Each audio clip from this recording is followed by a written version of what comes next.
Почитувани, ви посакувам Божи благослов. Верата на Ное и справување со животните потешкотии. Самиот збор Ное значи утеха или одмор.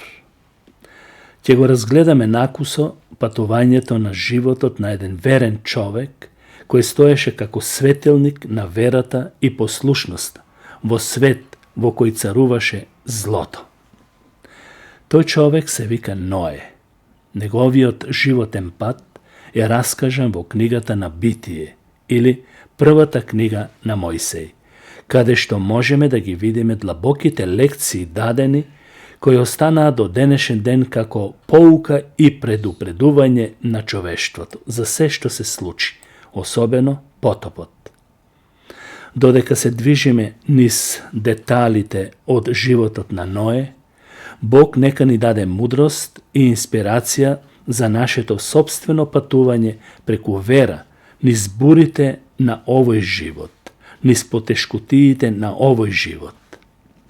Од животот на Ное се учиме на неговата непоколеблива послушност, неговата посветеност кон Бог, кон правдата и цврстата вера, што го обележуваат неговиот живот, да најде само тој благодат во својата генерација или поколение и во очите на Бог. Прво, безусловна послушност. Ное беше послушен на Бог. Тоа можеме да го прочитаме во Битие 6 глава 22 стих.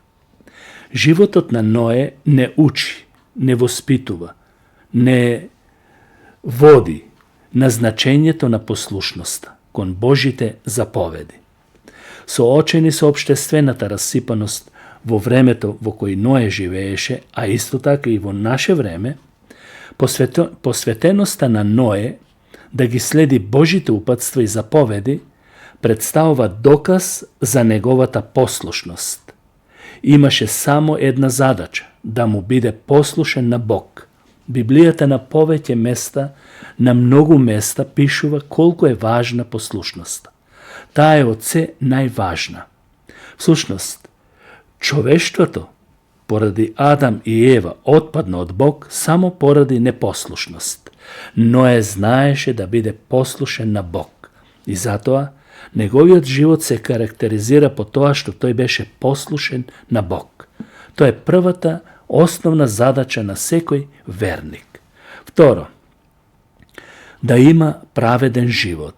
Односно, Ное беше праведен човек во расипано општество.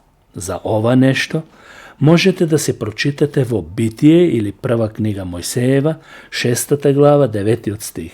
Таму ни се вели дека секоја помисла, сите мисли на човекот од младоста, дури и од детството беа само зли, лоши. И затоа светот вели се расипа, земјата се расипа. Во свет проткаен со расипаност и злоба, Ное се истакна како човек на правдата и праведноста. Неговиот живот стана светилник во тоа општество, во кое живееше, потсетувајќи не и нас во денешно време на повикот да го одржуваме моралниот интегритет, дури и кога сме обкружени со морален распад на општествата, каде што доброто се нарекува некако зло, а светлината темнина, или темнината светлина, а доброто зло. И на тој начин ние доаѓаме до заклучок дека како што Ное живееше во такво општество, и ние веќе живееме во такви општества. Ное беше праведен човек, послушен човек и, како трето, тој ја извршуваше Божјата волја, согласно она што се вели исто така и за Енох, кој што Бог го зеде затоа што ја вршеше Божјата волја. Но и Ное ја извршуваше Божјата волја. Во Битие 6 глава од 14 до 16 стих за ова нешто можете да си прочитате. Значи, послушноста на Ное се прошири на точното исполнување на Божите детални упатства за изградба на ковчегот. Ова нешто ја нагласува важноста на усогласување на нашите животи со Божјата волја. Дури кога задачата изгледа застрашувачка, како што беше потопот, Бог му нареди на Ное да изгради ковчег. И Ное знаеше зошто го прави тој ковчег. Зашто ќе дојде потоп, ќе дојде уништување на земјата. Така и се случи. Тоа значи Ное не само што беше послушен, не само што беше праведен, тој и на дело го покажуваше тоа. Како четврто, верата што делува преку трпение. Ное имаше и трпение. Во која смисла? Во Евреите 11 глава 7 стих е опишано за него. Можете тоа да си го прочитате. Таму апостол Павле ја нагласува верата на Ное, а и на другите херои на верата, така да се изразам, како движечка сила на неговата послушност. Оваа вера не беше само пасивно верување во Бог, туку динамична сила што действува или делува преку трпение, издржувајќи го подсмевот, скептицизмот на оние околу него, кога тој цврсто и непоколебливо го градеше ковчегот пред очите нивни. Сигурно сте гледале некој таков филм кога Ное го правеше ковчегот и кога луѓето од страна, од сите места собрани, го исмејуваа и го правеа дека тој е луд, дека тој е будала.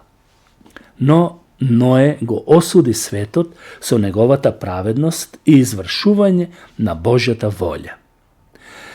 Како петто, Ное, неговиот живот се карактеризира по тоа што тој ги исполнуваше Божите планови.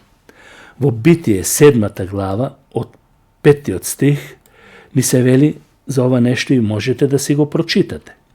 Кога почнаа да надоаѓаат водите од потопот, непоколебливата посветеност на Ное кон исполнување на Божите планови станаа очигледни. Неговиот живот не предизвикува да останеме непоколебливи во нашата послушност кон Бог, дури и кога Божите планови изгледаат неразбирливи или застрашувачки. Што значи, Ное, бидејќи праведен и послушен, ги исполни Божите планови. Како шесто, Божиот завет по потопот. Да, Божиот завет по потопот. За ова нешто можете да си прочитате во Битие 9 глава. Животот на Ное по потопот ја истакнува Божјата верност во воспоставување завет со човештвото. Овој завет служи како потсетник за вечната Божја љубов и посветеност кон неговиот народ, давајќи надеж и сигурност дури и по сите животни бури, маќи и тешкотии. Божи лакот остана знак дека Бог му дава повторно надеж на човештвото. И Бог во Библијата е наречен Бог на надежта. Седмо, гревот на Ное. За жал, Ное беше праведен, послушен, но се случи еден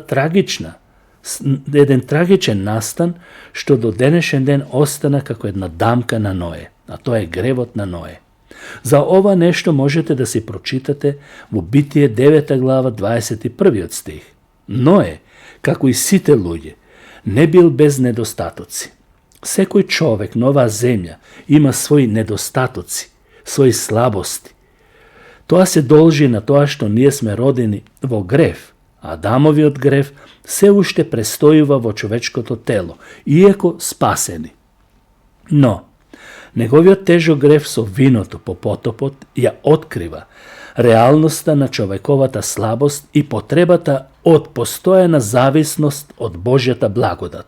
Ное се испијани, за жал се испијани. Ако само малку скршнеме од патот по кој одиме, може да западнеме во провалијата на гревот и да ги сносиме сите последици од тој грев. Да, пијанството е страшен грев.